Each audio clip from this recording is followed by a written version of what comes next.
Hello, and welcome back to yet another video. This is the third episode of the story in which Naruto decides to start learning sealing arts. Like and subscribe to show your support. Let's get this show started. Naruto glanced at Jiraiya out of the corner of his eye, impressed despite himself that the man was able to examine the tube even as he easily kept up with them on their mad dash to wave country. "Well?" the man asked him. "Well what?" Naruto replied, confused. "You tell me," Jiraiya said. Naruto just blinked and cocked his head to the side. "You keep looking at me like I'm about to make off with this thing. Are you?"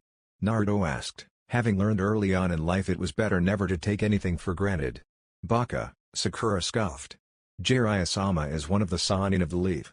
He isn't just going to steal something from a fellow Leaf Nin." "Hush now," Kakashi ordered. "We're almost there." Naruto clamped his mouth shut and looked firmly ahead. Kakashi had told them to put it away for the duration of the mission, and he was determined not to go against that directive. No matter how much it bothered him that Sasuke hadn't spoken a single word to him since leaving Haifu. Since finding out he was from the Red Light District. And Naruto wasn't going to be forcing the issue. He'd never thought of himself as particularly timid, but Naruto was fast discovering an annoyingly diffident side of himself. But then, he considered, he'd never had people whose opinions he cared so much about. And he was more than a little afraid of Sasuke and Sakura rejecting him because he was in a Kasenko. The rest of Konoha had, after all. They stopped just before reaching the main road where the forest was abruptly divided. After the long stretch in the shade-filled dense woods, the direct sunlight beat down on the road brightly enough to hurt the eyes and potentially give them sunspots blinding their vision. Impaired vision had downed greater Shinobi than them, so Kakashi motioned for them to wait in the shade as he bit his thumb before running through a long series of hand seals before slapping his palm to the earth. A pug with a Konoha forehead protector and a blue vest appeared in a puff of smoke. "Pakun," Kakashi said with a nod. "Yo," the dog greeted. "You call me to finally meet your brats?" All three Jinan's eyebrows twitched in annoyance. "We're right here, you know," Sakura said through clenched teeth. "We're tracking another Jinan team," Kakashi told the dog. "They got assigned a mission with bad intel. I need you to find their trail." Fine, put me right to work," the dog said, clearly disgruntled. Naruto watched the dog sniffing around, wondering about the summons. He'd known in passing that Kakashi had dog summons, but he'd never seen one of them before. "I got it," the dog said. "And I smell blood. Lots of it." They immediately began after the missing team, following the pug along the main road, now certain something had befallen the team before they'd been able to catch up. "Shit," Kakashi muttered as they found the scene of what had obviously been a bloody battle. "Spread out. See if anyone's still here." Naruto and his teammates nodded and split up, searching through the area for any sign of survivors. "No one," Naruto reported back. "Just these." He showed a handful of kunai and shuriken. Sasuke and Sakura had similar reports. "They continued this way," Pakun said, picking the scent back up. Team 7 hurried after him. Naruto wondered whether the scent Pakun was following was from the team's corpses, and fervently hoped that wasn't the case. It wasn't long before Kakashi signaled them all to stop, and Naruto could hear the distinctive sounds of clanging and grinding of metal against metal. Which told him at least one of the Konohanins was still alive. They maneuvered more carefully into position to get a visual on the situation. All three Jinan seemed to be alive, though one of them and their Jounin sensei both appeared to be rather grievously injured. And the one Naruto assumed was the client looked terrified out of his mind, but relatively uninjured. The two Jinan still standing were making a valiant effort against a missing-nin who Naruto ranked at the Jounin level by virtue of his chakra alone. It was easy to see he was taunting the Jinan, playing with them like a cat would its food. He looked to Kakashi, who was suddenly transformed from their amusingly perverted, good-humored sensei, into the fiercely intense shinobi who'd made Jounin at 12 and was one of Konoha's most feared nins. He flicked his left hand, using the Anbu sign language to tell his team he'd take on the missing nin while they were to collect the Konoha team in their client. There were no arguments from any of them, Naruto least of all. Kakashi had been excruciatingly thorough in drilling into them that while they might have been advanced for Jinan, there was still a vast difference between an advanced Jinan and a Jounin. Naruto suspected that Kakashi secretly enjoyed those lessons just a bit more than was strictly necessary. Then Kakashi gave the go signal, and they all blurred into action. It only took them moments for the Jinan to retrieve their objectives and regroup by where Jiraiya was standing, still examining the tube and waiting for them to be through. "We have to help Goro-sensei," one of the Jinan protested, struggling against Naruto's hold to get back to fighting the missing nin.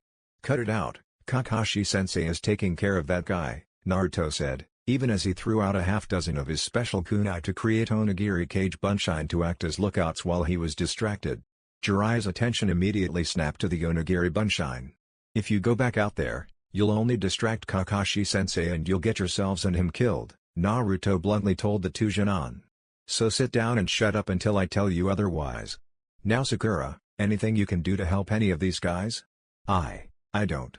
"Maybe," Sakura said, biting her bottom lip in worry. "I don't know that much yet, and I might." "Sakura, you are nothing for now," Naruto said. "So can you help any of them heal? Yes or no?" She took a deep breath. "Yes," she said. "I'll try." Sasuke nodded in clear endorsement and set to guarding them as she worked on the very injured Junin-sensei and Genin. Then Naruto turned to the other two Genin. "Now you two are going to tell me everything that's happened," Naruto told them. The Kunoichi began to speak. "We were assigned a cranked mission to escort the bridge builder Tazuna back to Wave and guard him from bandits while he finished his bridge," she summarized quickly. "We were attacked by two missing-nin when we were a bit more than two-thirds of the way to Tazuna-san's home. Kuro-sensei killed them, but was injured and fell unconscious, and since we were closer to Tazuna-san's than Konoha we opted to bring him there. Then we were attacked by this missing-nin, and you came." Naruto nodded, then cursed as the male Genin slumped over and passed out. He called Sakura over, then turned his attention to Kakashi, to see whether he needed anything or not. His eye caught Jiraiya giving him a look but he couldn't read what was behind it, so he put it aside for the moment to concentrate on the immediate problems before him. The missing-nin suddenly turned towards them, appearing in their midst with a burst of swirling mist, swinging his giant sword towards the client. One of the onigiri cage bunshine tackled Tazuna out of the way, though the sword swiped its back, slashing it open so that it bled profusely. The missing-nin spun toward the real Naruto, sword bearing down on him. He rolled out of the way, automatically slicing a kunai at him as he passed even though he knew it wouldn't come close to striking the ninja. Then Kakashi was there, parrying the giant sword with only a kunai, giving Naruto a chance to get completely out of the way. He'd never been more grateful for his sensei before. Barely a moment had passed with the two Jounin struggling against each other when a masked hunter nin suddenly swooped out of the trees. The missing nin's eyes widened before he fled, the hunter nin in fast pursuit. Naruto blinked, uncertain of what had just happened. "What the fuck?" he demanded, eyes narrowing in confusion at the sudden end to the heated battle. But Kakashi didn't answer him or pursue the missing nin, so he dismissed his off feeling to concentrate on what he knew needed to be done and quickly briefing Kakashi on what the Genin had told him. Kakashi's eyes lit dangerously as he turned to Tazuna. "You are going to tell me why there are missing nin after you," Kakashi ordered the bridge builder, countenance leaving it clear there was no room for argument. Tazuna quavered. "Now." He spilled his guts, weaving a story about Gato Corporation slowly taking over Wave and strangling its economy and its people. And how Tazuna had wanted to change all that with his bridge. "I knew he might hire missing nin," Tazuna said piteously. "But this bridge is the last hope of a nation, and we only had enough money to pay for a cranked mission and nothing else." "Not really true," Jiraiya said, contributing for the first time as he moved away from examining one of Naruto's onigiri clones. Naruto noted the clone was glad to be away from Jiraiya's prodding. "There's a lot Konoha probably would have accepted in lieu of cash.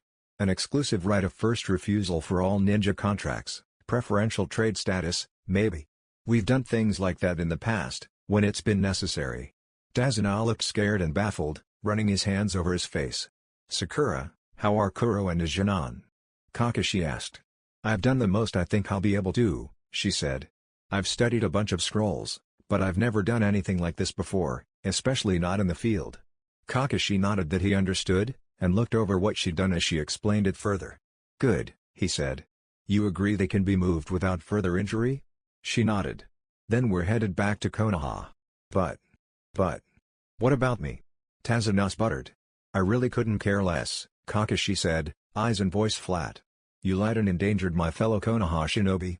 But worst of all, it forced my team to come after you, and my kids could have been killed, which makes me more inclined to kill you myself than to help you at all." "But the bridge," he pleaded.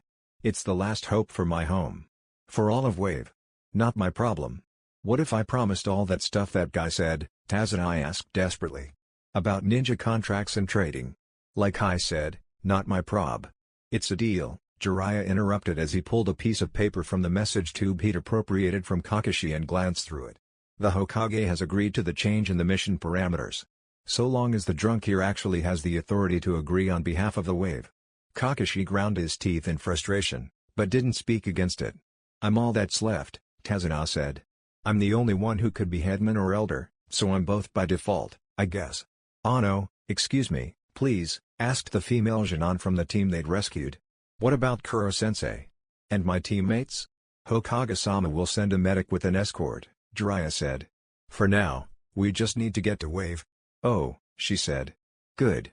Then she passed out.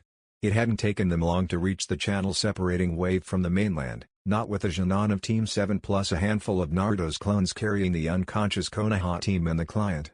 But when they got to the water, Tazuna frowned. A friend with a boat was supposed to meet me, he said, sounding concerned. I hope Gato didn't find out and. Tazuna trailed off and they were all left to consider what Gato might have done to the man. Is there any other way to get to Wave? Kakashi asked. Not until my bridge is finished. Jiraiya looked across the water towards Wave, then shrugged. Sasuke recognized the series of hand seals Kakashi had used not too long ago to summon the dog. He'd thought it was a personalized summoning jutsu, but if it was a universal one. Sasuke let the Sharingan memorize the jutsu, just in case he ever came across a summoning contract.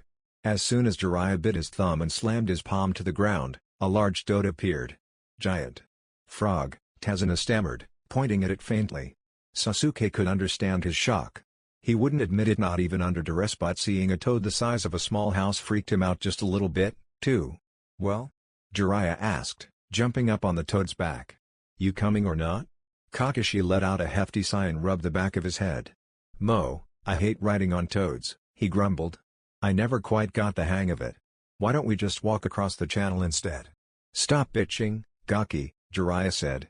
Sasuke wondered if there were anyone else in all of the elemental countries who could get away with calling Sensei a brat. Seeing Kakashi's narrowed eye, he doubted it. Now get your asses up here. Gamakoi is a great swimmer. Jiraiya patted the toad's back. He'll get us across the channel in no time. Yeah, Kakashi grumbled, picking up the still stunned Tazuna and jumping up on the toad. Get up here, you brats. If I have to suffer through this, so do you. Sasuke grimaced as he landed on the toad's back. He hadn't realized how slimy it would be. Oh, gross, Sakura complained. I'm totally burning this dress when we get back home. Toad slime is disgusting. Sasuke waited for Naruto to make some complaint, but he only sat quietly on his side of the toad, not looking at any of them. Very unusual behavior for the blonde. But, then, Naruto had been acting strange ever since he confronted him about his secrets. He clenched his fist in frustration and hoped it was because Naruto was feeling guilty for being so secretive, for not trusting his friends. Not that, even if it was, the guilt was changing anything. Naruto glanced over at them, and Sasuke caught something on his face he couldn't quite identify. Longing? Sadness? Loss? He wasn't sure. But he suddenly felt guilty himself. Naruto may have been his best friend, but he swore sometimes it seemed like he existed just to vex him. And if Naruto didn't trust him, what kind of friends could they really be? Could they ever have really been? Let's go, Jiraiya said, breaking his train of thought. The toad suddenly leapt into the air, and it was only by luck that Sasuke was able to move his chakra quickly enough to attach himself to the thing's back that he didn't go flying. Then the toad landed in the water with a splash, soaking them all through. Sakura shrieked in fury. Shit, I really hate toads, Kakashi muttered. Sarutobi rubbed at his eyes as he finished reading the latest message from Jiraiya. While he was pleased, Jiraiya was intrigued enough by the properties of Naruto's message tube to follow along, and, he hoped, follow Team 7 all the way back to Konoha. The contents of the message itself disturbed him. For a mission to be so badly misranked was a grave error he would have to address quickly to ensure it didn't happen again. But it was strange how these things seemed to follow Naruto around. First Kamato, now Wave. Both had important strategic locations, and Naruto was going to be intimately involved in shoring up both villages' loyalty to Konoha. It was something to think on. His thoughts were interrupted by a rustling and a faint hint of chakra he easily recognized. Tsunade? You really came back to Konoha? The surprise was clear in his voice. If you didn't think I'd come, why send me the message in the first place? She asked dryly. Hope springs eternal. For you, anyway, Tsunade muttered. I can't tell you how pleased I am to have you back in Konoha, the third said, strategically ignoring her peevish comment as he tapped out the pipe his student had always hated. What is it that changed your mind this time, that you would come back now but not at any of my other requests? Nothing, really, she said, lazily settling herself on a chair. "But that blonde kid you sent after me, that Naruto, he convinced me it was time to start paying off my debts." Sarutobi didn't respond for a moment, as he added this to the list of Naruto's accomplishments. "Then you want to return to active duty?" the Hokage asked. He'd never expected Tsunade to willingly return to Konoha at all, much less to work. "No, not at all," Tsunade laughed.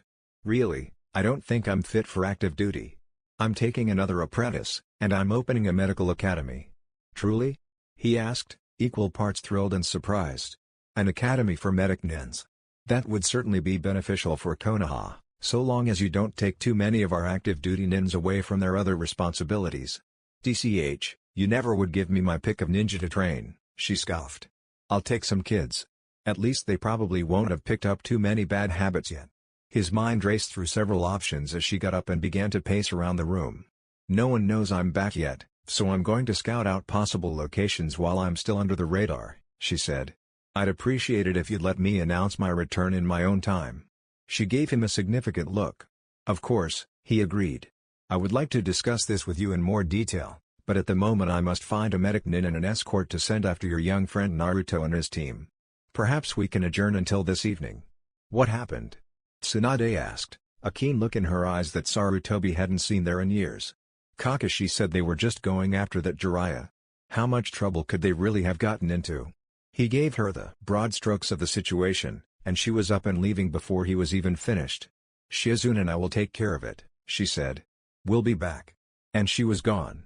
Considering that the last time he'd tried to mention Jiraiya to her she'd put a calligraphy brush through his desk, he wasn't sure whether to be glad she'd left before he could tell her Jiraiya was still with Team 7 or to dread having to deal with her reaction once she'd returned. They'd made it to Tazuna's house without encountering any other missing nins. That isn't to say it was a trip without incident, as Sakura had attempted to murder Jiraiya as soon as they'd made it to dry land again. Naruto was relatively sure Kakashi had something to do with her managing to sucker punch the old man, as their sensei seemed to enjoy the toad ride even less than Sakura had. Naruto didn't get what was so bad about it. Toads were awesome. Tazuna's daughter had met them as soon as they'd neared their home and had helped settle the injured Jinan team and their sensei into one of the bedrooms. Then she'd gone to bed herself, leaving Team 7 plus Jiraiya to their business. They'd taken over the dining room as their headquarters, such as it was. The table was rickety, and none of the chairs were particularly comfortable. Not to mention that if any of them had 4 legs the same height, Naruto had yet to find it. So Gato's hired Momochi Zabuza, missing-nin from the village hidden in the mist.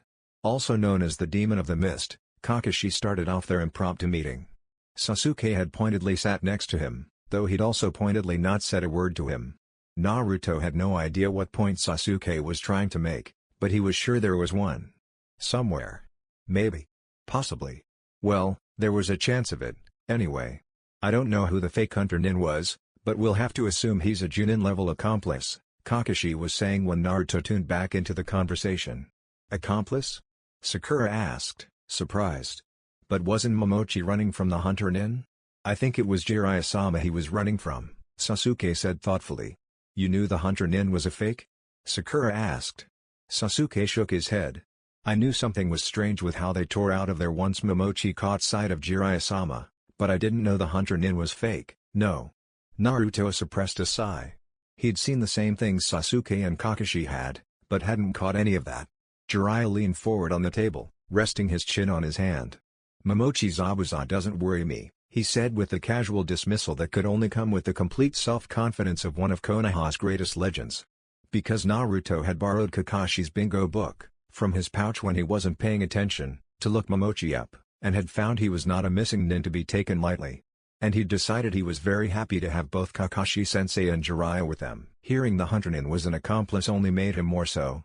It's as likely as not they've fled. A missing nin would put more value on surviving the job than anything else. After all, they're only out for themselves, and what's the point of completing a mission if you're not alive to enjoy the rewards? Jiraiya clasped his hands behind his head and leaned back on the only good chair in the entire place. "Nope. Those missing nin won't be a problem. Let's just find out where this Gato is, hun? I'm on it." Kakashi nodded. "Sasuke, with me.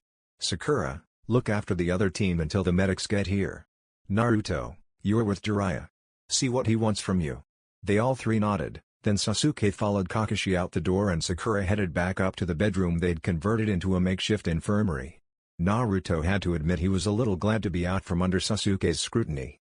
Being watched constantly wasn't exactly something he was unfamiliar with, but Sasuke seemed a lot more intent on it than any of the disapproving villagers had ever been.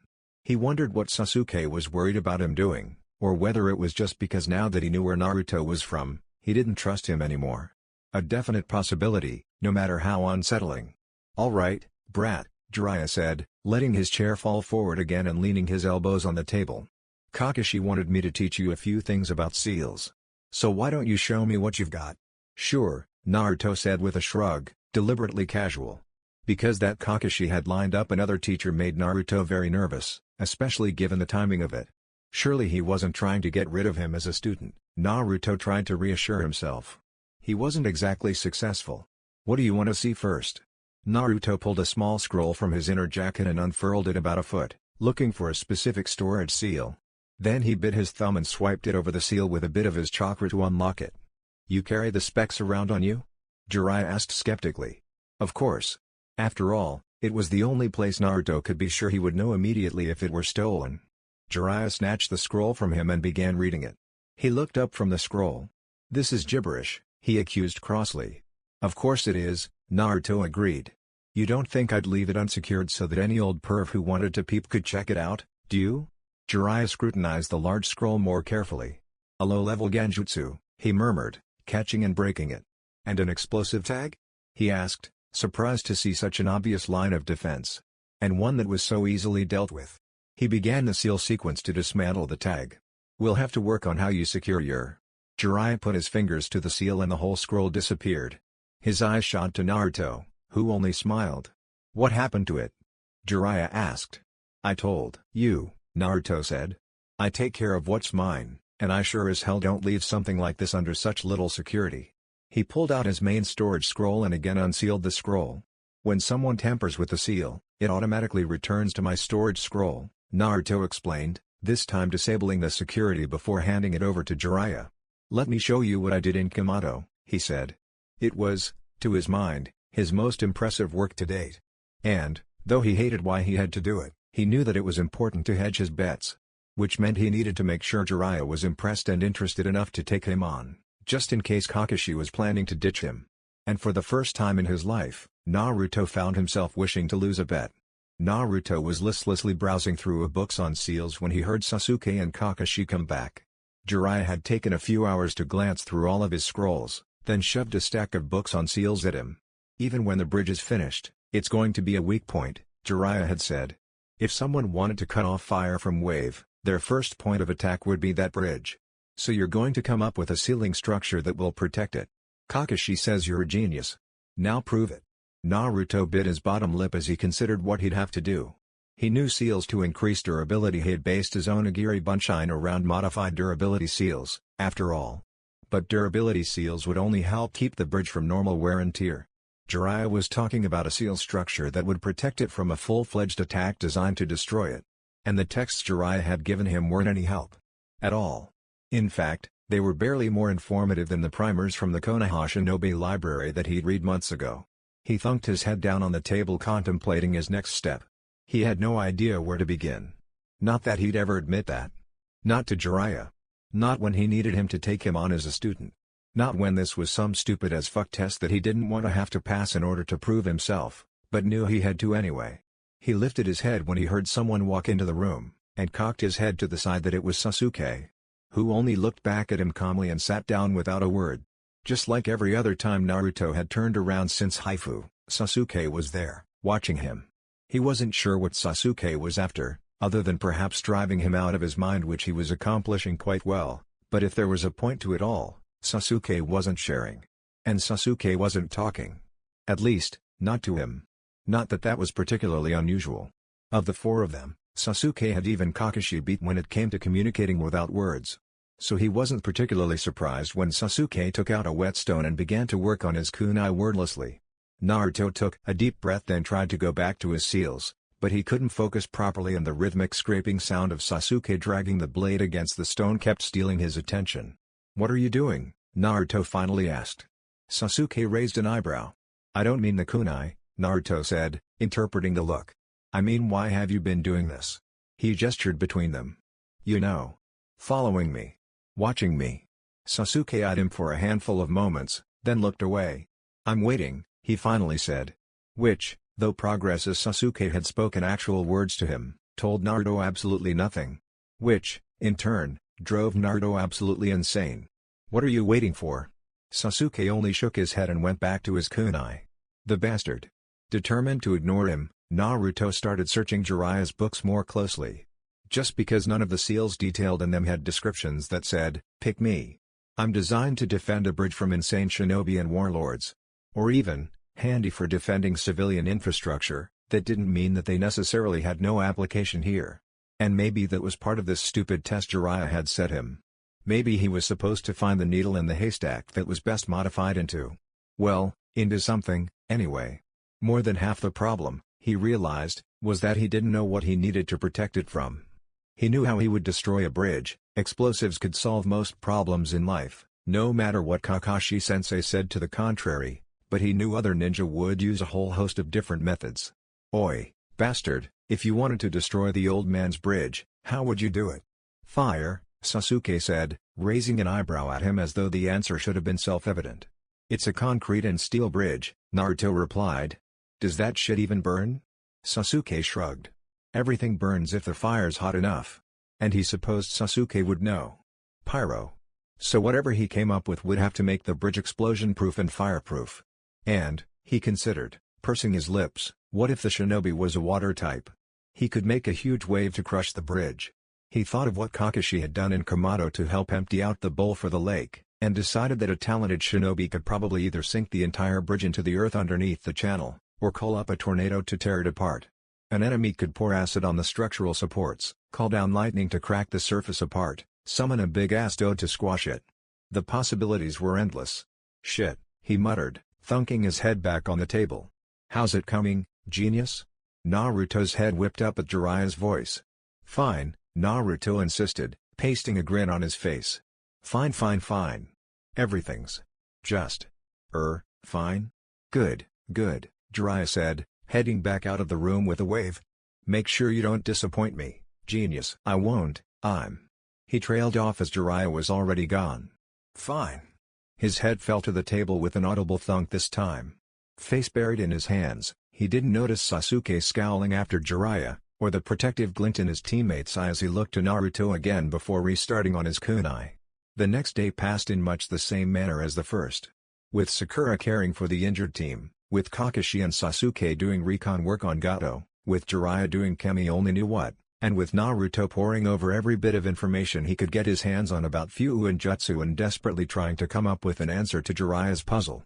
Around midday, Naruto had come up with the brilliant idea that the books Jiraiya had given him were all a code. Because there was no real need for a man known to be one of the world's foremost experts in the topic to have what amounted to beginner's books. He'd spent 2 hours trying to decode it before coming to the conclusion that instead of codes, it must be under some seal-based genjutsu, similar to what he had on his own research scrolls. That had wasted another hour before he'd admitted defeat. He'd even debated lifting some of the scrolls Jiraiya carried on his person, but decided it was too risky. After all, for a man to spend as much time behind the red line as Jiraiya did, he'd have to be really good or he'd be fleeced 10 times over. With all the failures of the day, Naruto had been certain to be long gone by the time Kakashi and Sasuke had returned to Tazuna's house. Maybe it was cowardly of him, but Naruto had long ago decided that survival was paramount to anything else. And he wasn't at all sure he could take another round of Sasuke pointedly ignoring him, or the casual dismissiveness from Kakashi, not when things between them were so uncertain and he wasn't sure he had a place with them anymore. Not when he was failing so miserably at Jiraiya's test. So he'd found a fairly comfortable spot on the roof to lie back and hide as he watched the stars come out, determined to try to think things through and figure out what he should do. "Naruto?" Kakashi asked, popping up to the roof. He started in surprise. He hadn't counted on Kakashi finding him, not while he was hiding. But even as it annoyed him, he couldn't help but be a little relieved Kakashi had cared enough to search him out. Kakashi cocked his head to the side, wondering why the boy looked so distraught. Well, he considered, he didn't so much look distraught, as he looked like he was hiding that he was distraught. And on top of that, he'd definitely been hiding more than just his emotional state by stealing away to the roof. Not that a Jinan's attempt at hiding would stop Kakashi when he wanted to check in with him. The chakra signature was faint, but Kakashi had been tracking better Shinobi than Naruto for longer than the boy had been alive, so it didn't much matter whether Naruto was trying to hide. He was sitting on the edge of the roof, one leg dangling over the side as he held onto the other, bent and tucked closely into his chest. Kakashi took a seat next to him, watching as the boy seemed to pull in on himself, laying his head on his knee. "Yo," Kakashi asked, hoping to get some sort of insight into the boy's mind. "So, anything you want to talk about?" Naruto declined, too afraid of being discarded to want to show where his soft parts were. He had far too much experience with people finding them just to use them to hurt him to be willing to give that up easily. He had a happy faint one that since Kakashi had sought him out, maybe he'd been overreacting. Maybe Kakashi wasn't looking to throw him away. Maybe he didn't care about where Naruto was from, or that he didn't have a family. Kakashi cocked his head to the side, confused as to what, exactly, was going on. Then he caught sight of two figures hurrying towards them, and went on alert. "Tsunade-sama? Shizune-san?" He called out, recognizing them. "They must be our medics," he continued more softly. "Naruto, I'm going to assign you to Jiraiya-sama. You'll be reporting to him until further notice." Leaping off the roof, Kakashi missed the flinch that followed his words. Naruto took a few deep breaths, determined that the water he felt gathering in his eyes would not fall. "So that's it," Naruto whispered. "I was right, then." He couldn't quite believe it, even as he stared after Kakashi in shock. Even as he felt his chest squeezing so tightly he could barely breathe. "Kakashi doesn't want me anymore. They don't want me anymore. That's just it. It's over, and that's just it." He slapped his palm down on the roof in anger. He should have known not to let himself hope. To let himself think any of them had ever really wanted him. He'd never been worth anything to anyone before, so why would it have changed just because he wore a stupid piece of metal on his head now? Fuck it. I should have fucking known better. Fuck me. Then he swallowed it all down, determined to get Jiraiya to take him on, and followed Kakashi and the women inside. "What the hell have you brats gotten yourselves into?" Tsunade demanded as she looked at the bedraggled and mostly unconscious Shinan team they'd come to bail out. "Poison has gotten deeply embedded into his organs, Tsunade-sama," Shizune said. "I don't know if I'll be able to get it. I put him in stasis, or tried to, anyway," Sakura said, biting her lip. "Did I make it worse?" "No, in fact, you probably saved his life. If it had gotten much worse, I don't know that even Tsunade-sama could have saved him." Tsunade took a steadying breath, then called up her medical chakra to open herself to Shizune, so she could piggyback off of her diagnostic. Medical ninjutsu was a vastly different practice than ninjutsu for a variety of reasons, but one of the most fundamental differences was in how it welcomed and in fact was created so it could be group effort. "Sakura, if you're serious about becoming my apprentice, join into the meld now," Tsunade ordered. Startled, Sakura hesitated, then tentatively extended her chakra. Tsunade caught it and joined it into the mix, and Tsunade extracted the poison from the Jounin's organs. And Sakura felt Tsunade drawing her chakra to do it. She'd read about it, of course. It was one of the most common Irionin practices for the most experienced medic nin to direct the healing, using the chakra of the lesser nins in the meld. It gave the experienced nin the biggest pool of chakra to work from, and the lesser nins a front-row view of how healing worked. But she'd never expected to participate in something like this so soon in her training, and especially not with the legendary Senju Tsunade. Somewhere in between the first Shinan she healed and the Jounin, Tsunade felt Sakura fall out of the meld, obviously passed out from chakra exhaustion. She made a note to teach the girl how to stop offering up her chakra to the meld while still staying in it in order to continue viewing the healing. It was quick work for she and Shizune to finish the remaining two Shinan, then she turned to Kakashi. "What's going on here?" she asked. "I thought you were taking your brats and going after that bum Jiraiya? Did I hear my name?" Jiraiya asked, sauntering in. "Tsunadeheim?" His eyes were wide in surprise. "What in the world are you doing here?" Tsunade shrugged. "I was talking to the old man, and he mentioned the blonde brat was in a bind, so we came," she said. "The blonde? You mean Naruto?" Jiraiya asked. Tsunade agreed. "We met during a poker tournament. They mentioned they were going after you with the same message from the old man. Are you going back, too? Wait, you're actually returning to Konoha?" Jiraiya asked incredulously, slapping his face twice in rapid succession to wake himself up, but the scene before him didn't change. "After all this time? I'm starting a medical academy," she said. Jiraiya's eyes cut to Naruto, who was smiling stupidly. "Hey, Bakken," he said with a grin. She only sighed, in hopes that ignoring his antics would make him stop calling her that ridiculous name. Jiraiya joked. "So are you lot going to fill me in or what?" she asked.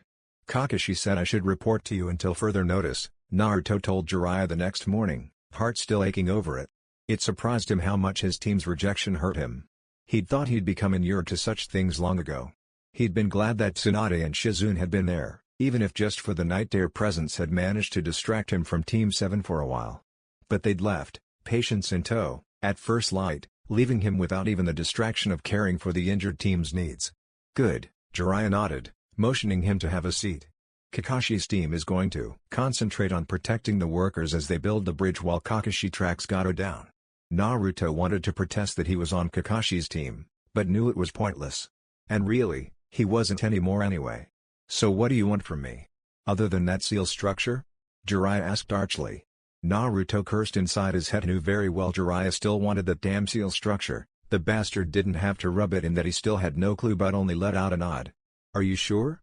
If you need more time to work out the Fuinjutsu assignment, I'm sure I can pull one of your teammates to cover it," Jiraiya offered.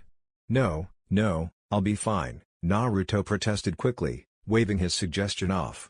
"I can do both." "All right. Well, if you're sure you're up for an additional assignment, I can accommodate you," Jiraiya said, finishing his tea and rising from the table.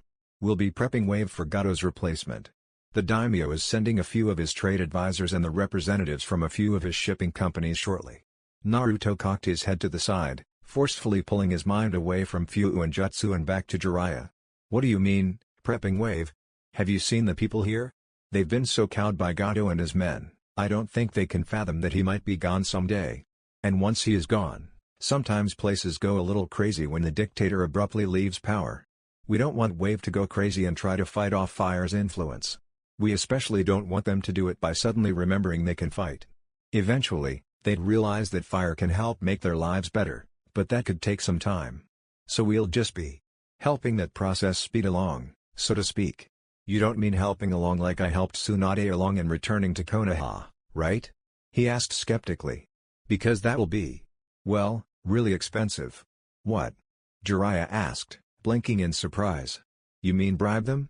Wait, you were serious before? You mean you actually bribed Tsunade to get her back to Konoha?" "Of course not," Naruto scoffed. "That never would have worked. I had to buy off her debtors and blackmail her to go back to Konoha." "You blackmailed her," he said, dazed. "You really blackmailed her?" "Well, technically, she lost a bet," Naruto admitted. "The blackmail was just to make sure she actually followed through on her end of the bet." Jiraiya just shook his head. "How in the world did a kid manage to find her debtors in the first place?" he asked. Naruto froze, then decided that this time, he was going to lay it all on the line. If Jiraiya was going to discard him when he found out about his origins, then so be it, but he wasn't going to go through what he had with Team 7 again. "I'm a gutter rat, Jiraiya," Naruto said seriously. "A child of the red light district. An Akasenko. I grew up with thieves and murderers and whores and conmen.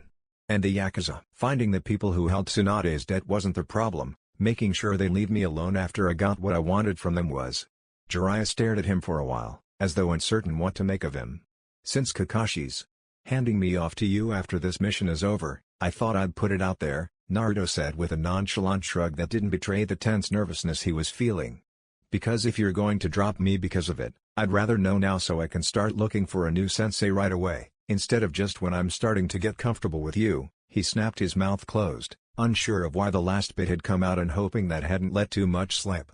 "Where you're from doesn't bother me, kid," Jiraiya said finally. After so long had passed, Naruto wondered if he wasn't trying to figure out how to expel him from the mission in the Shinobi Corps right there. Naruto let his shoulders slump in relief. "Thank you," he said quietly. Jiraiya nodded. "Now let's talk about what we're going to do about Gato. Here's what I'm thinking." No, he said eagerly to another fisherman as he sat beside the older man with a rod and pole of his own leaning against the bar, and a henge to make himself fit right in. "I hear this guy wants to get rid of all those thugs and get back to having a real trading company come through here. He ain't in shipping, but he's a trader by nature and has himself a lot of connections in the mainland. If we're lucky, maybe he knows folks in the fire court. That would mean a hell of a lot more trading through here." Is that so?" the fisherman asked. "Well, Best of luck to him, then. Yeah, maybe we'll be able to get some jobs, a guy who just joined them added. Naruto nodded. Can only hope, right? He slammed his glass back on the rickety, plain wood table and stood, making sure to wobble. Well, best get going then. Think I've had enough. The men at the table laughed and ribbed him a bit as he weaved his way out of the bar. He ducked into an alley and changed the henge to a different-looking fisherman and repeated a mildly similar story in another bar. Naruto was pleased with the preliminary results of the Whisper campaign. He'd only been spreading rumors among the locals for a few days, and already they were flying around about the possibilities of anything from a hostile takeover of Gato Corps to Gato's imminent suicide. A few more days, he thought as he continued his charade as a fisherman, and the rumors would really take on their own life. He'd had no idea how effective such a tactic could be when Jiraiya had coached him in it, and he'd been skeptical. After watching Jiraiya impersonate two of Gato's thugs complaining to each other about the Cloud Shinobi coming after Gato, and seeing how quickly those rumors had spread, Naruto had been convinced. And had gone on to spread a few dozen more rumors, where the only common theme had been Gato's eventual demise. The occasional lighting of fire in Konoha worked its way in frequently, of course, but couldn't be universal. At least, that was what Jiraiya had said.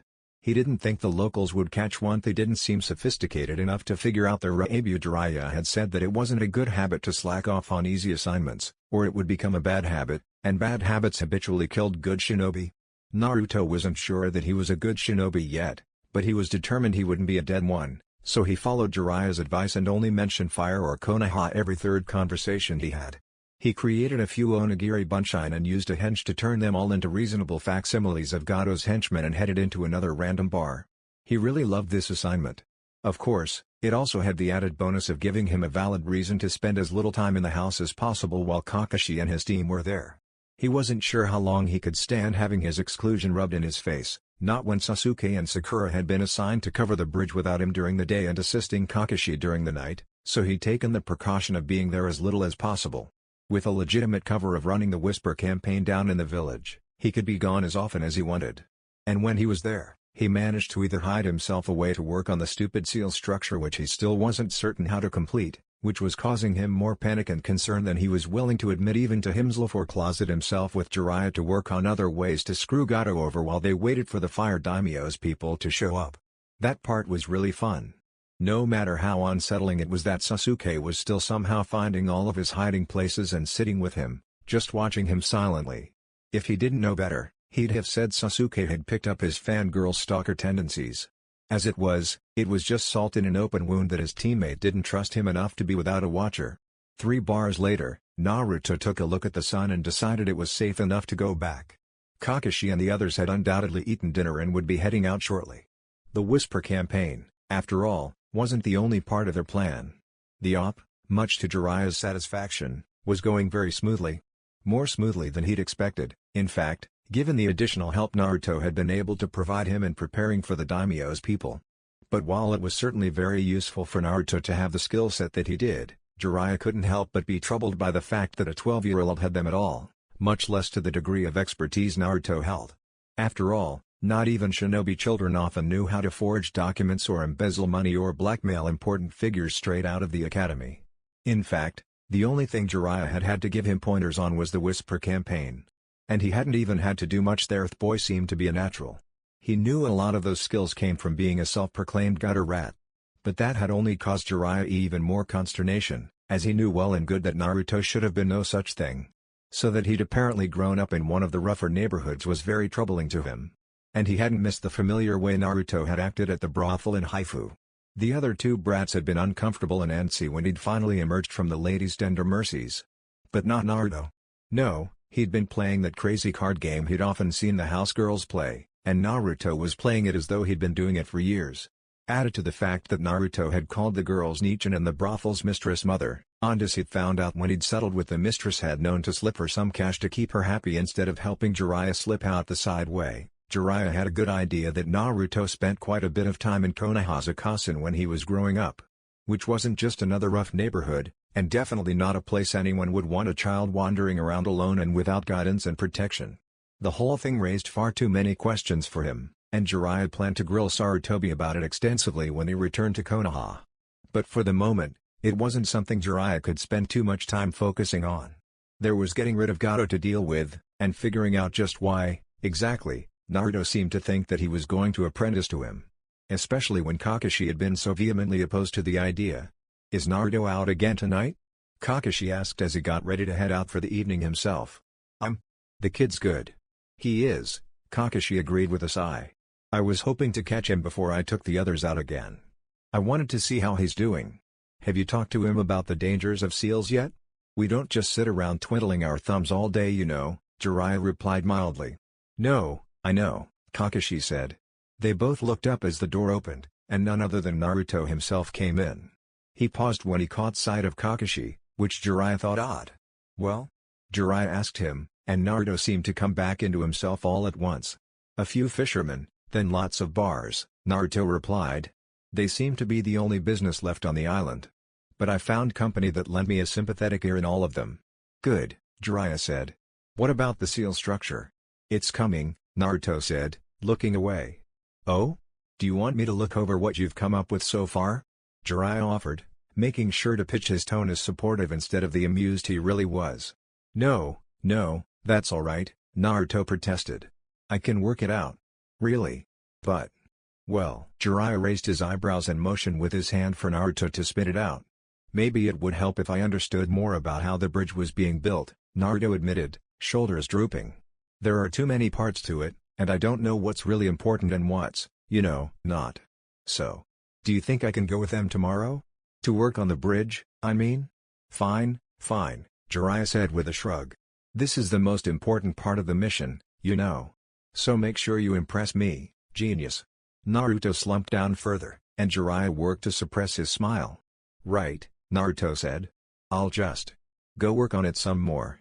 He trudged out, the very picture of dejection. Jiraiya chuckled as the door slammed behind him. "What was that all about?" Kakashi asked, clearly curious. "I was surprised to hear you changed your mind on giving Naruto to me as an apprentice," Jiraiya said instead of answering. Kakashi's eyes snapped sharply to him. "I haven't," Kakashi said. "Oh? Well, you may want to clarify that with the brat, because he sure thinks that's what's happening." Naruto walked through the small house, carefully controlling his every movement for fear that if he didn't, he'd wind up destroying something. And not stopping. He was screwing up the mission. He was losing his chance to get a new teacher. And Kakashi hadn't even bothered to acknowledge him once. His life was falling apart around him, and he had no idea what to do to fix it. So instead of destroying Tsunami's home, Naruto decided to leave. He'd hoped to catch some dinner before heading back out, but if it meant avoiding his entire team for the rest of the evening, he was fine with going hungry. It wasn't like he didn't have experience with that, anyway. As he stepped outside, he cursed himself, seeing Sasuke and Sakura, clearly waiting there for Kakashi. Naruto turned, trying to duck back into the house, but was blocked by Sasuke and Sakura. "What's wrong with you?" Sakura asked, stepping in front of the door so he couldn't pass without moving her. "Look, let's just leave it," Naruto tried. "We both have things we need to do tonight." "I've barely even seen you in days," Sakura said. "Yeah? Well, it's for the best." Naruto kicked a bit at a lump of dirt. And at least she wasn't following him around to make sure he didn't steal anything like his other former teammate. "What the hell, Naruto?" Sasuke demanded. Which was more than he'd said to him the past 2 days combined. Naruto just gave him that implacable look. "What?" Sasuke yelled. "You guys are such assholes," Naruto said derisively, unable to hold it back any longer. Sasuke's fist rammed into his jaw with enough force that his head snapped back. "Fuck you," Naruto said as he rubbed at it and spit out a mouthful of blood.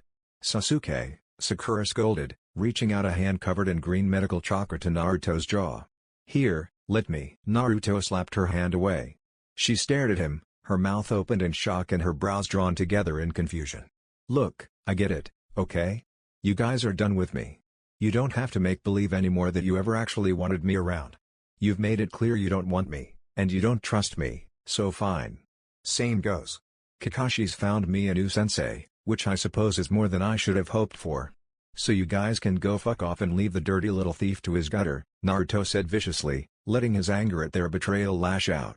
"I'm sure you wish I'd never sullied your presence in the first place, but you won't have to worry about that much longer." And he was gone, leaving Sakura and Sasuke to gape after him. Then Kakashi was there. And was clearly frustrated and annoyed. Which, given his usual lackadaisical nature and the stoicism he showed the rest of the time, was more than enough to throw Sasuke and Sakura even further off kilter. "Put it out of your mind for now," Kakashi ordered. "This is one of the most difficult yet most important things you'll learn as ninja. The mission comes first, and personal problems must be put aside until you're through. We will deal with this when the mission is over. And we will deal with it. Now let's go." Then Kakashi did his best to follow his own advice. No matter how much he wanted to go after him. It was morning when Naruto had finally cooled off and come back to Tsunami's house. And then he'd immediately begun crafting experimental seals for his assignment from Jiraiya. And completely wrecking them. "Damn it," he muttered as the third one in a row exploded, getting more and more frustrated with himself. Because if he started screwing up seal spreads, Jiraiya would have no incentive to take him on as a student. And with Kakashi not wanting him anymore, that would leave him back where he started alone, with no teachers, no friends, no one at all. "Damn it," Naruto yelled, slamming his fist into the ground. He gleefully set the remnants of the seal paper on fire. He wasn't sure why the idea of being alone again was so disturbing to him. He'd done it before, and he could do it again. He found he didn't want to. He liked the closeness he developed with his team, and the thought of it being taken away. Naruto forced himself to stop. It was over and done with, and wishing things were different wouldn't make it so. And besides, the rapport among them must have been an imagined thing. Because if they'd really cared for him as much as he had for them, wouldn't they have accepted where he came from? He sighed and rubbed his eyes in frustration as another seal caught on fire. This time accidentally. "Fuck," he muttered, clearing the disaster away and getting a fresh paper to start over cleanly. Then he heard the sounds of people outside the house, and knew his team. No, he told himself, Kakashi's team was coming back. And he'd have to spend the day with Sasuke and Sakura if he wanted to see the bridge building in action. Which he had to if he had any hope of figuring out what to do with the whole seal problem. With how he'd left things last night, he didn't hold much hope of it being a smooth day. Kakashi wasn't sure where it had all gone wrong. They'd left Konoha one of the tightest teams he'd seen in a long while. And now, less than 2 months later, they were splintered almost beyond recognition. Of course, it didn't help that one of them had been holed up working with Jiraiya.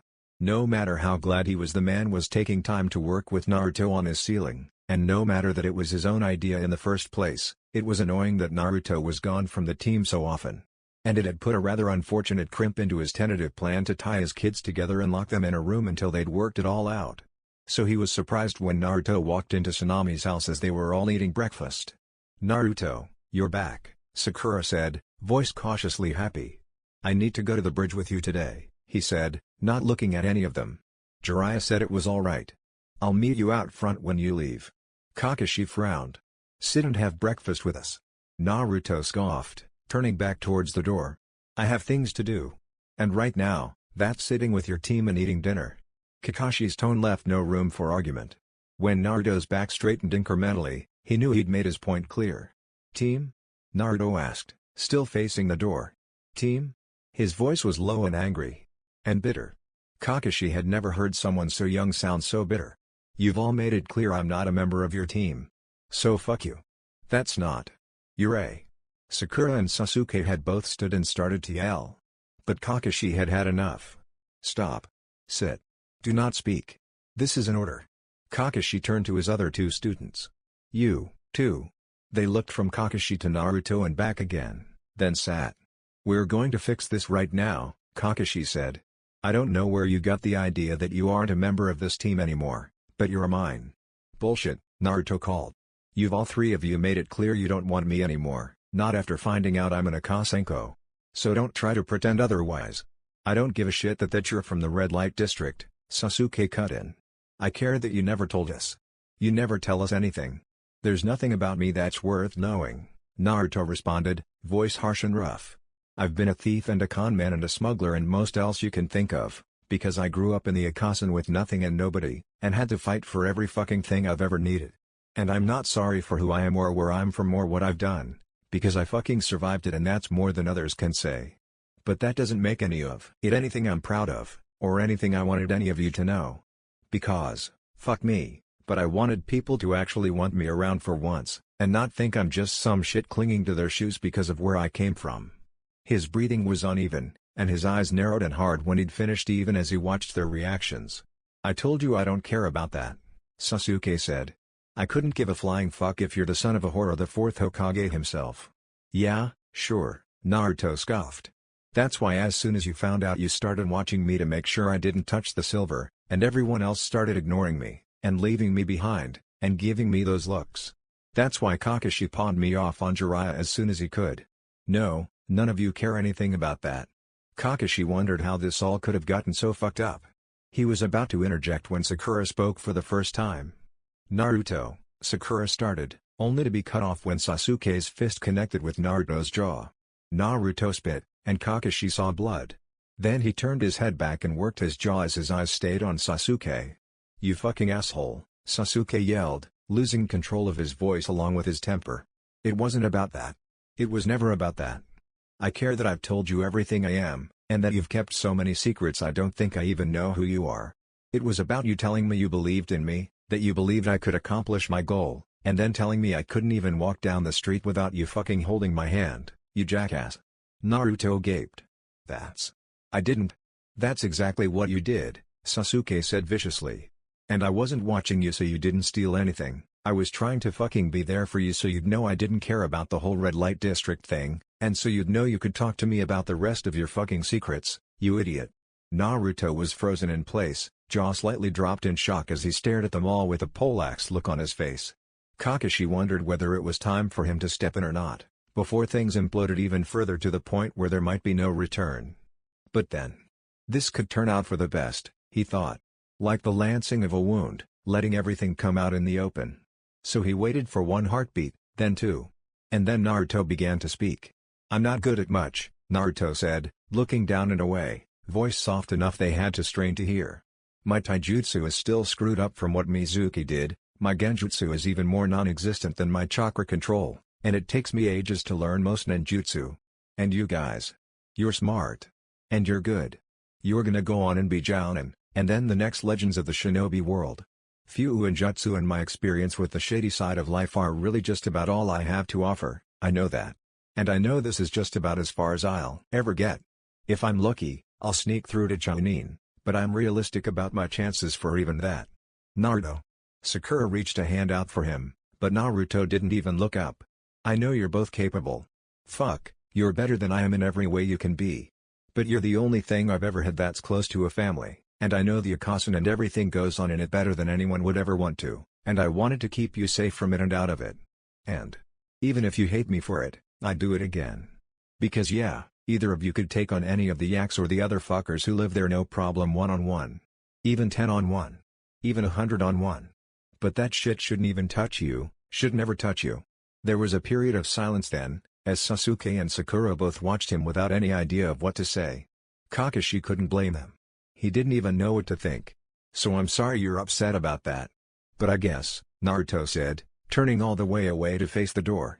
I guess we won't have to worry about any of that anymore. You won't have to deal with me again after this. Jiraiya-sama is being generous enough to take me on for a while, so you'll be able to move on. For what it's worth, I'll miss you. I'll go now. I have to get that fucking seal done, and he didn't get 3 steps towards the door before he was tackled by Sasuke and Sakura both. You don't get to say things like that and then leave, Sakura was saying, smacking his arm with one hand even as her other gripped him tightly enough to leave bruises. You don't get to leave at all, Sasuke agreed. I'm mad. Was mad. Fuck, you make me crazy, but that doesn't mean you fucking run away, Dobe. They're right, you know, Kakashi said, crouching down in front of the pile of them and looking Naruto in the eye. I told you, you're mine. And you'll stay many of you, Sasuke, and Sakura until I see you made Chunin or we die in the process. Naruto looked bewildered, clearly taken aback and uncertain as to what was going on. Or even if it was real. Kakashi made no move to speed him up, letting him work through whatever it was he needed to work through at his own pace. And, he thought, having Sakura and Sasuke physically restraining him didn't hurt, either. I don't understand, Naruto finally said. Kakashi knew the feeling. How could you say that? You gave me to Jiraiya-sensei. I did no such thing, Kakashi disagreed. You did. Naruto protested, voice vicious even as Kakashi saw his eyes growing wet. You told me I was assigned to him from now on, and you've been leaving me behind when you go with the team to do anything, and Jiraiya said you wanted him to teach me. Kakashi rubbed his eye, wondering just how things could have gotten so mixed up, even as Sasuke and Sakura began glaring at him. This is a complex mission with a lot of components to it. You're better suited than Sasuke or Sakura to the parts Jiraiya is taking the lead on, which means while they help me, you're helping Jiraiya. So yes, I have been leaving you with Jiraiya and you are reporting to him. If Sasuke or Sakura had been better suited to it, I would have had them reporting to Jiraiya instead for the duration of the mission, Kakashi told him. And Jiraiya is one of the world's foremost Fuuin Jutsu masters. I wanted him to talk to you about sealing, because you've already passed me by and I didn't want you blowing yourself up or stagnating because of my shortcomings as a teacher. But I made it clear to him that if he tried to take you from me and make you his apprentice before you made Chunin, I'd rip his arms off and beat him unconscious with them. After a few moments of staring at him in shock and disbelief, Naruto seemed to suddenly just collapse in on himself, going limp and boneless even as he buried his face in Sakura's neck. I thought you didn't want me anymore, Naruto was saying, voice soft and smothered enough he almost couldn't make out the words. I thought none of you wanted me. And Kakashi somehow found himself in the middle of the pile, holding them all even as Sasuke and Sakura wrapped themselves around a desperately clinging Naruto. Baka, Sakura said, crying herself as she smoothed Naruto's hair. You're ours. Ours, Sasuke agreed. Forever. Kakashi was a good shinobi. He was a very good shinobi. He was, in fact, a shinobi so excellent very few could say they were his equal. Which was why, instead of comforting and soothing his kids as he'd found himself wanting to, much to his own surprise, he was instead on his way to kill a man.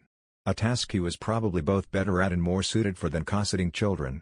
He wasn't sure what that said about him. No, he did. It said he was a very good shinobi. They'd gotten word that the Fire Daimyo's people weren't far off, and things had to be ready for them when they arrived, regardless of the personal state of the shinobi assigned to carry that out. Which meant Gato had to die, not only to get him out of the way, but also so that Wave was dipped into just this side of chaos, leaving just enough time for everyone to begin panicking but not enough time for anyone to suggest a solution. Then, when the Fire Daimyo's men arrived, they could graciously solve all of the problems, earning Wave's undying gratitude. At least, that was the plan. So it was time for Gato to die. Which meant it was time for Kakashi to go to work. He sighed, taking care to be invisible as he slipped through Wave towards Gato's floating fortress. Probably an unnecessary precaution since they had confirmed Momochi Zabuza and the rest of the missing-nin Gato had hired had long since fled and the only ones left to guard him were what could optimistically be called mercenaries but would more accurately be described as idiots with weapons and delusions of grandeur. But even so, his sensei had been strict about not slacking, even on the easy jobs, so he made sure not to be seen. Still, it was child's play for him to slink inside the ship that served as Gato's headquarters. Not a single one of the hired hands had a lick of chakra and they had even less sense. He was tempted to use a genjutsu that would let him walk right through their midst. It would be so much faster and Kakashi was eager to get back to his kids but there was always the tiniest possibility one of the guards wouldn't be caught by it. He estimated that possibility to be less than 0.001%, but just grit his teeth as his sensei's voice about bad habits killing good shinobi looped through his mind and kept him from speeding this up. When the coast was finally clear, he flew over the side of the ship and headed straight to Gato's office. The man was an idiot to have an office with so many windows when so many people wanted him dead, and even more foolish to have one of them open, but Kakashi wasn't going to complain about somebody making his job easier. He fingered the knife, which was not a kunai. They were going for subtle here, after all, measuring its weight one last time as he waited for Gato to get into position instead of wandering around his office. It wasn't designed to be thrown, but that hardly mattered, and they wanted the slightly rusted switchblade as a prop more than they cared about how easily Kakashi could kill a man with it. Kakashi could kill a man with almost anything, anyway. Except maybe a tissue. Of course, he hadn't tried yet. Then the Mark took a folder back to his desk, sat in his chair and tipped back in it, perhaps to consider some bit of information in the file he just retrieved. Kakashi didn't much care, except that it put him in the optimum positioning for termination. He pinched the blade between his fingers then let it fly. It struck true, not quite hitting his heart since a direct score would be far too suspicious, or would have been if anyone in the surrounding area had any deductive capabilities left that hadn't been beaten out by fear or sheer brutality, but then he heard his sensei scold him about bad habits killing good shinobi again, and just went with it. So instead it pierced his chest too far up and too far right, where it would instead cut through a few of the arteries. It wouldn't kill him quite as cleanly or quickly, but it was close. Blood spurted as the heart continued to beat. The target's hands jerked, Whether reflexes or an attempt to clutch the knife, he wasn't sure. Kakashi watched it all with jaded eyes that had seen it 100 times before, and waited for his mark to finish bleeding out so he'd be certain the man was dead. It wouldn't do to walk away only to find out later someone had performed a miracle rescue of his target. Talk about embarrassing. And he was sure all the other assassins would make fun of him. When the blood stopped pooling under the table and his mark hadn't drawn a breath for a count of 100 of his own, Kakashi bypassed the, now pointless, security and headed back to his kids. Sasuke watched as Naruto flitted around the bridge, somehow everywhere at once without even using shadow clones to help him. His own attention should have been on the client, of course, and watching the surrounding area to make sure there weren't hostile elements creeping up on them to take out the client in the 11th hour. And he tried. Really. But there hadn't been even a hint of a threat for the entire time they'd been guarding the bridge builder. And Naruto, with his red-rimmed eyes, was a much more compelling subject to watch than the empty span of trees behind him. Sasuke refused to admit his own eyes might match. Though, if pressed, he would rather own up to that than his thoughts that Sakura's red eyes clashed horribly with both her red dress and her pink hair. The former would only dent his pride, after all. Sakura would dent his head. Or accidentally burn off his eyebrows when she practiced medical jutsu on him. Again. He caught sight of Naruto looking back at him, and realized his dereliction had been noted. He jerked his eyes away, back to the tree line. Naruto, he knew, was still keeping secrets. But at the end of the day, a reticent Naruto was better than no Naruto at all. So he just had to wait. Because the only no Naruto at all option had come far too close to being reality for comfort. The soft pops and puffing sound of Naruto creating clones grabbed his attention back to his teammate, who was much closer than he'd been a few moments before. But, then, Naruto always had been surprisingly good at stealth. The clones began swarming the bridge, painting seals on every surface imaginable, and a handful of splashes told Sasuke that included places hidden by the channel. More continued Naruto's quest to ask everything that came into his head of everyone on the bridge all at the same time. Yet more clones, he saw, were working on actual construction. He smirked as he saw Naruto fall face first into freshly poured concrete, legs and arms flailing in an attempt to get himself out of it before another Naruto whacked him with a hoe and proceeded to smooth out the Naruto-shaped indentation. Sasuke was relatively sure the Naruto who plopped down next to him was the real Naruto. Then again, Naruto's clones had been known to get bored and fool around. So, really, it was for the good of their mission that he makes sure. Motherfucker, Naruto shouted loudly enough all work stopped long enough for everyone to turn and stare at them. What was that for? Naruto rubbed his head where Sasuke's fist had aided in the efficiency of the mission. Making sure you're not a clone, he said with a shrug. That excuse is so wearing thin, Naruto muttered. Then we'll just have to come up with some other way to show you we care, Sakura teased, sitting next to him and dangling her feet off the edge of the bridge. Sasuke snorted. I thought you were working on a seal structure for Jiraiya-sama, Sasuke pointed out, changing the subject far away from any mention of demonstrating emotions. Naruto just groaned and laid back, throwing his arm over his eyes. Sakura poked him in response. Can't you see I'm in agony here? Naruto lamented. Really? Sakura asked, far more cheerfully than was entirely appropriate. What hurts? I'm sure I can fix it. Sasuke edged away. Damn it, his eyebrows had just finished growing in and he knew Naruto was somehow going to get out of this and then she'd turn on him and... not that kind of agony, Sakura. Naruto peeked out from under his arm, but Sasuke noted he kept it positioned to strategically defend his eyebrows. He nodded in approval. Smart man. Oh. Sakura deflated in disappointment as the green chakra she'd gathered in her hand dissipated. Sasuke sighed in relief. Well, if it isn't medical, then you just have to talk about it, Sakura pronounced. Right, Sasuke? Sasuke just blinked in response, not quite willing to disagree. Because, really, if it had been up to Sasuke, he would just grunt at Naruto in acknowledgement of his presence, then wait for him to finish his brood. With the reserve option of kicking him off the bridge if he got too annoying. Watching him take a 50-foot plunge into choppy water would certainly elevate at least one of their moods. Right, Sakura agreed with herself for him. So spill it. When she poked his ribs again, Naruto snatched at her wrist and pulled, somehow managing to twist enough to knock the three of them all to the ground. Sasuke made certain his knee found its way to Naruto's kidneys, and that he didn't come anywhere close to pulling Sakura's hair. She got mean when her hair was pulled. After they'd horsed around long enough to be out of breath, they came to a mutual truce and laid in a tangled pile as they panted. So, I'm not a genius, Naruto said, as though he were admitting some horrible sin. This is news? Sasuke asked. Sasuke, be nice, Sakura scolded. Naruto just snorted in amusement. It's just, with everything Kaka-sensei said about my seals, I thought maybe I really was good, Naruto sighed. Don't be an idiot, Sasuke said. You're a prodigy and you know it. But I'm not, Naruto insisted. Jiraiya gave me this assignment, right? And he keeps saying that if I'm really as good as all that, I could do it. But I can't. He sounded so agonized over that last bit, Sasuke decided Jiraiya was now officially on his list. Not the list, because, as far as he knew, Jiraiya hadn't killed off Naruto's entire clan and then used a genjutsu on him to force him to relive it. But Jiraiya did make it on the list, one step down from the list, the one that included the child welfare official who had accepted a bribe to place Sasuke with a family he hated, the patriarch who'd paid the bribe, and the official who had signed off on the plans to demolish the Uchiha district without his consent. Among others. Well, what does that Jiraiya bum know anyway? Sakura demanded. He's just a drunken lech who didn't even bother to help you at all, so how dare he try to judge?